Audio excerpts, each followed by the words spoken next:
From CBS News, this is the Saturday Early Show, coming to you from Fifth Avenue in New York City.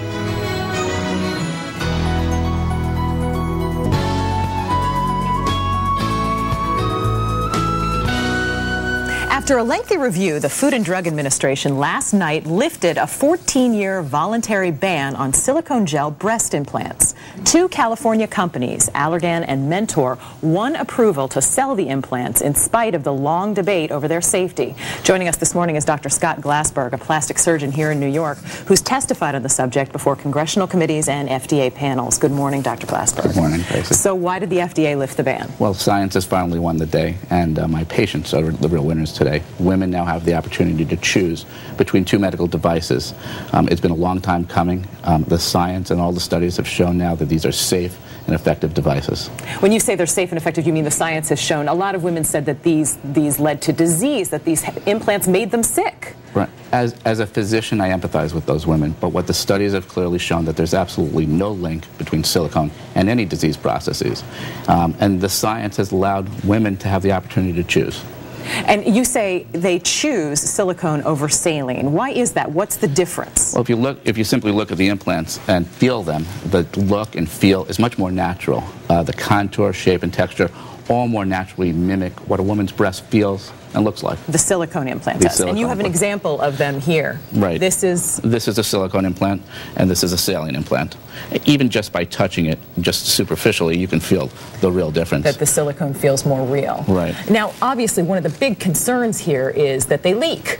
Right. Well, as with any biomedical device, there's a failure rate.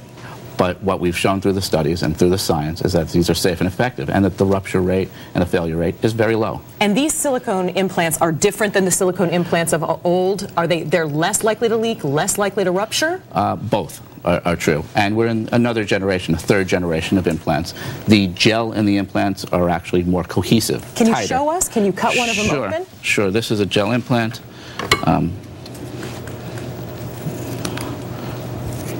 Even tough to cut because the gel is tight.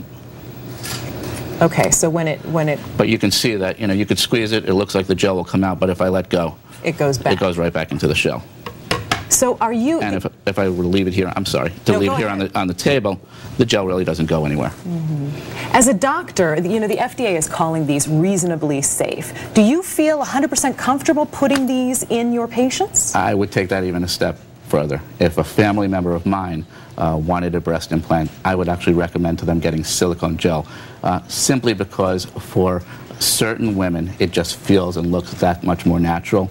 And even our patient satisfaction studies, which were part of this data, have shown that women are very satisfied and happy with silicone implants. So the answer is absolutely. I'd recommend it not only to my patients, but even to my family members. Critics say that there's still a concern because there haven't been long-term studies. The reality is that this is the single most researched device in the history of the FDA. I feel very confident, scientists feel very confident, and the patients who've had them feel very happy with the devices. So I'm confident sitting here saying that these are safe and effective devices without any issue whatsoever.